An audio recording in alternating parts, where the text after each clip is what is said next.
ప్రస్తుతానికి ఢిల్లీలో కేంద్ర మంత్రి సుజనా చౌదరి మీడియాతో మాట్లాడుతున్నారు. లైవ్లో చూద్దాం. చంద్రబాబు నాయుడు గారు ఆఖరికి 2 రోజుల క్రితం ఫోన్లో మాట్లాడినప్పుడు కూడా చాలా క్లియర్గా కేటగిరికల్గా చెప్పారు. అయితే ఇక్కడ ఇంటర్నల్గా సమస్యలు ఉండటం మూలాన అందరినీ సంప్రదించి దానివల్ల లాభ నష్టాలు ఏమిటి, టెక్నికల్ ప్రాబ్లమ్స్ ఏమిటి అనే దాని మీద ఇంకా తర్జన చేస్తారు. కానీ ఒక క్లారిటీ అయితే ఎన్డీఏ గవర్నమెంటు ఇప్పుడు మోడీ గారు ప్రధానమంత్రిగా ఈ భారతదేశానికి లో ఉన్న రాష్ట్రాలు, యూనియన్ టెరిటరీలు అన్నీ కూడా సమానంగా చూడవలసిన అవసరం ఉంది. కానీ మన రాష్ట్రం ఇది ఒక ప్రత్యేక పరిస్థితుల్లో దీన్ని డివైడ్ చేశారు.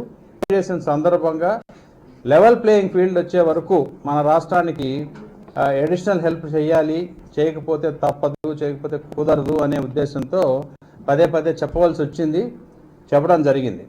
హోమ్ మినిస్ట్రీలో కానీ, వాటర్ రిసోర్స్ మినిస్ట్రీలో కానీ, హెచ్ఆర్డీలో కానీ, ఫైనాన్స్ మినిస్ట్రీలో కానీ, పెట్రోలియం మినిస్ట్రీ ఈ మినిస్ట్రీస్లో ముందుగా అనేక సబ్జెక్ట్స్ మనం ఫాలో చేస్తూనే ఉన్నాం.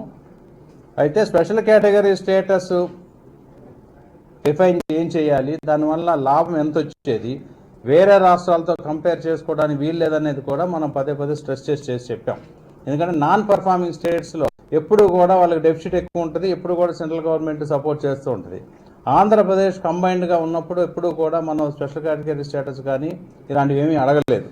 కాబట్టి డివిజన్ అవ్వటం మూలాన వచ్చిన డిసడ్వాంటేజ్తోనే ఈ ప్రాబ్లం వచ్చింది. కాబట్టి యాజ్ ఏ పర్ఫార్మెన్స్ స్టేట్ మనం ఇంతకుముందు 10 సంవత్సరాలు అడిగినప్పటికీ కనీసం 5 సంవత్సరాల వరకన్నా వాళ్ళు ఇవ్వకపోతే కుదరదు. 10-15 సంవత్సరాలు కూడా మనం డిమాండ్ చేసాం అప్పట్లో.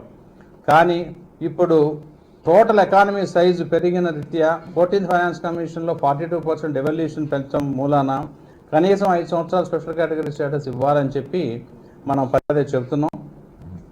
దాంతోపాటు క్యాపిటల్ డెవలప్మెంట్కి ఆల్రెడీ ఇస్తూ ఉన్నారు. ఫర్దర్గా కూడా డిపిఆర్లు అవన్నీ ఫైనలైజ్ చేస్తే బ్యాలెన్స్ కూడా ఇస్తానికి సిద్ధపడ్డారు. అంతవరకు క్లారిటీ ఇచ్చారు. రెవెన్యూ డెఫిసిట్కి కూడా క్లారిటీ ఇచ్చారు. అంటే క్యాపిటల్ డెవలప్మెంట్కి డిపిఆర్లు తయారవ్వాలి కదా. ప్రాజెక్ట్ రిపోర్ట్ లేకుండా ఇంత అంత అని మనం చెప్పలేం కదా. కాబట్టి మీరు ఫైనాలిటీ తీసుకురండి, తీసుకొస్తే దేనికి ఎంత కావాలి దాని ప్రకారం డెఫినెట్గా సపోర్ట్ చేస్తామని ఇంతవరకు అఫీషియల్ నోట్ రాలేదు ఇంకా. కానీ వాళ్ళు మాత్రం అది ఒప్పుకున్నారు. డెఫిసిట్, రెవెన్యూ డెఫిసిట్ది ఈ రెండు కూడా ఒప్పుకోవడం జరిగింది. అది కూడా రికన్సిలేషన్ అయిన వరకు అయితే ఇచ్చేశారు. బ్యాలెన్స్ కూడా కొన్ని యూసీస్ అడిగారు, అవి తీసేసుకొని ఫైనల్గా ఇస్తారు. అట్లాగే బ్యాక్వర్డ్ రీజనల్ డిస్ట్రిక్ట్ డెవలప్మెంట్కి 350 crores 7 డిస్ట్రిక్ట్స్కి 350 crores చొప్పున 6 years ఇవ్వడానికి సిద్ధపడ్డారు. అందులో 3 years already 2 years fund release చేశారు, ఇంకొక ఇయర్ కూడా ఆర్డర్ ఇచ్చేశారు. 3 years అయిపోయింది, ఇంకో 3 years కూడా ఇస్తారు.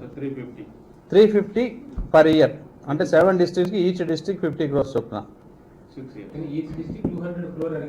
అడగటం కాదండి, దానికి పర్ క్యాపిటల్ దాని మీద ఇన్కమ్ ప్రకారం క్యాల్కులేట్ చేస్తే వచ్చింది. ఆ స్కీమ్ అసలు తీసేశారు. అది ఎప్పుడు అడగడం జరిగిందంటే 14th ఫైనాన్స్ కమిషన్లో 42% డెవల్యూషన్ అనేది మనం చేయకముందు అది వచ్చింది. ఇప్పుడు ఇది మాత్రం ఫైనలైజ్ చేశారు. అయితే ఇప్పుడు ప్రధానమంత్రి గారు ఏదైతే అప్పటి ప్రధానమంత్రి గారు మన్మోహన్ సింగ్ గారు ఫ్లోర్ ఆఫ్ ది హౌస్ ఏదైతే కమిట్ చేశారో అవన్నీ కూడా పాయింట్ వైజ్ టిక్ చేసి, ఎందుకంటే కాన్స్టిట్యూషన్ ప్రకారం assurances given on the floor house are as good as the commitment of the government.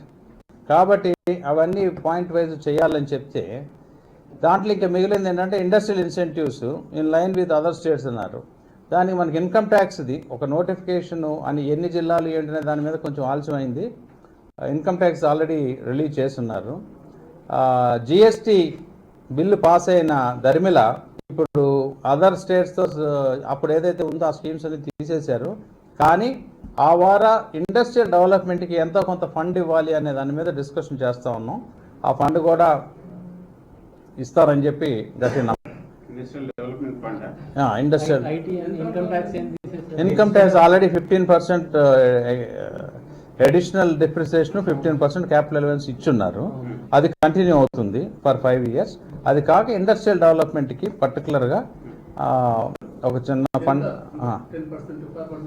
అంటే ఇండస్ట్రియల్ డెవలప్మెంట్ కంటే స్టేట్ గవర్నమెంట్కి ఇచ్చేస్తారు. ఎందుకంటే ఇప్పుడు జిఎస్టీ వచ్చినాక ఆ చైన్ బ్రేక్ చేయలేం, ఆ ట్యాక్స్ చైన్. కాబట్టి ఏ స్టేట్కి ఆ స్టేట్ డెవలప్ చేసుకోవాలి. ఆంధ్రప్రదేశ్కి ప్రత్యేక పరిస్థితుల్లో అది చేయడానికి సిద్ధపడ్డారు.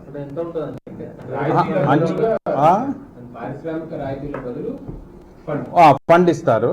సో దాంతో ఏంటంటే ఇంత అంత అంటే మనకి ఇంతకుముందు కూడా జిఎస్టీ వచ్చినా, వ్యాట్ ఉన్నా, మోడవేట్ ఉన్నప్పుడు కూడా డిఫరెన్షియల్ ట్యాక్సే బెనిఫిట్ వస్తుంది.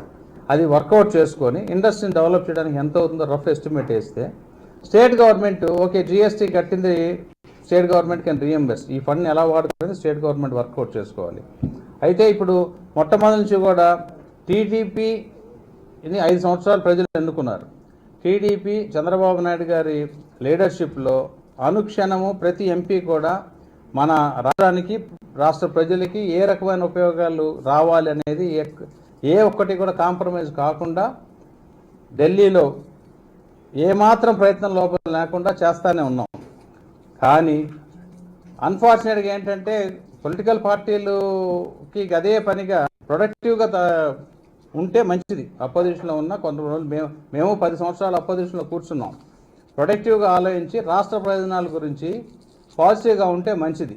ఎంతసేపటికి ఇప్పుడు రేపే మేము వచ్చేసే సీట్లో కూర్చోవాలని అనుకుంటే మన భారత రాజ్యాంగం ప్రకారం కుదరదు. 2019లో సార్వత్రిక ఎలక్షన్స్ ఉంటాయి, ఎన్నికలు ఉన్నప్పుడు డెఫినెట్గా కంటెస్ట్ చేద్దాం, ఎవరు గెలిస్తే వాళ్ళు ఉండొచ్చు. అది తొందరపడకుండా ఉంటే బాగుంటుంది. ఎందుకంటే ప్రతి ఎంపీ పోలవరం ప్రాజెక్టు కూడా ఇప్పుడు వాళ్ళు నేషనల్ లెవెల్లో ఇరిగేషన్ ప్రాజెక్ట్స్ అన్నిటికీ కూడా నాబార్డ్ని ద్వారా ఒక ఫండ్ క్రియేట్ చేశారు. మన బడ్జెట్లో చెప్పడం జరిగింది, అది సెటిల్ అయిపోయింది. దాంట్లో ఏంటంటే ఆ రూల్ ప్రకారం 70-30% నేషనల్ ప్రాజెక్ట్స్ కానీ ఆ ప్రాజెక్ట్స్కి ఇవ్వాలి అనేది తేల్చారు. కానీ మనకి నేషనల్ ప్రాజెక్ట్ రూల్ ప్రకారం 11th ప్లానింగ్ ప్రకారం 90-10 ఇవ్వాలి. మన విషయంలో ఏంటంటే వాళ్ళు ఎగ్జామిన్ చేస్తున్నారు, మనకి మాత్రం ఆ 90-10కి వీలుగా వచ్చే విధంగా ఒక ఫార్ములా వర్కౌట్ చేశారు. కాబట్టి ఇప్పటివరకు పెట్టిన దాంతో అంతా క్యాల్కులేట్ చేసుకుంటే ఆ ఫార్ములా ప్రకారం మనకి 90-10 వచ్చేస్తుంది. అంటే ఇంతవరకు మనకి నేషనల్ ప్రాజెక్ట్ డిక్లేర్ చేసినాకే కదా వాళ్ళు ఇవ్వాల్సింది. అంతకుముందు కూడా ప్రాజెక్ట్ కాస్ట్ను కనుక కన్సిడర్ చేస్తే అది కనుక మనం పెట్టినట్టు కనుక క్యాల్కులేట్ చేస్తే ఆటోమేటిక్గా 90-10 అవుతుంది.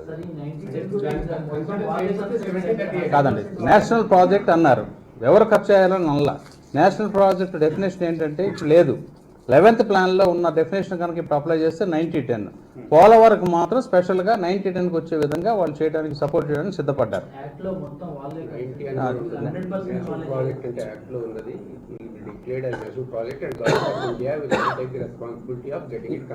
కన్స్ట్రక్టెడ్ అన్నారు. బట్ ఫండింగ్ గురించి యాక్ట్ లో ఏం మాట్లాడలేదు. నేషనల్ ప్రాజెక్ట్ అన్నారు. Anyway that is debatable. కట్టేస్తారు ఎవరైనా సరే, ఇవ్వడానికి ఏమి అభ్యంతరం లేదు. మా ముఖ్యమంత్రి గారు అనేక సందర్భాల్లో చెప్పారు. ప్రస్తుతానికి మనకు అక్కడ నీడ్ ఏంటంటే వాళ్ళు కట్ చేసి వాళ్ళు లేట్ చేస్తారనే ఉద్దేశంతో మనం ఎమ్మడబడి వాళ్ళ ద్వారానే పోలవరం డెవలప్మెంట్ అథారిటీ ద్వారానే కన్స్ట్రక్షన్ జరుగుతూ ఉంది. నాబార్డ్ ద్వారా ఇస్తారు, సెంట్రల్ గవర్నమెంట్ రీపేమెంట్ చేసుకుంటుంది. Yes, 90% will be repaid by the central government for the balance project. అందులో ప్రాబ్లమే లేదు, అసలు ఆ క్లారిటీ వచ్చింది. కాబట్టి అది whatever may be the final estimates of the construction cost. అది గవర్నమెంట్ ఆఫ్ ఇండియాదే కదా. ఇప్పుడు యాక్ట్లో క్లియర్గా ఇచ్చారు, all the clearances also deem to have given through the bill. కాబట్టి అందులో అంబిగ్యూటీ లేదు. కాదు, అది మన కాంట్రిబ్యూషన్ కింద కన్సిడర్ చేస్తారు. 10%లో అడ్జస్ట్ అయిపోతుంది అది. దాన్ని బట్టి ఓవరాల్గా అంటే what is good for us అనే దాని ప్రకారం చూస్తే మాత్రం అది మంచి ప్రాజెక్ట్ గా డిక్లేర్ చేసిన రోజు ఉన్న ఎస్టిమేటెడ్ కాస్ట్ ని వాళ్ళు కన్సిడర్ చేస్తున్నారా, లేకపోతే రివైజ్డ్ రేట్స్? కాదు, ఇప్పుడు రివైజ్ ప్రెజెంట్ కాస్ట్ లో ఇంప్లిమెంట్ చేయాలంటే నాబార్డ్ ని ఆల్రెడీ అప్రైజ్ చేయమన్నారు, దాని ప్రకారం చేస్తా ఉన్నారు. అప్రైజ్ చేయాలి కదా. అంటే ఇప్పుడు పార్లమెంట్ లో R&R యాక్ట్ ని దాన్ని అమెండ్ చేసినాక డెఫినెట్ గా అది కాస్ట్ ఎక్కువ అవుతుంది. ప్రాజెక్ట్ కాస్ట్ పెరగట్లేదు, కానీ R&R కాస్ట్ ఎక్కువ అవటం వలన పెరగవచ్చు. అది నాబార్డ్ వాళ్ళకి చెప్పారు.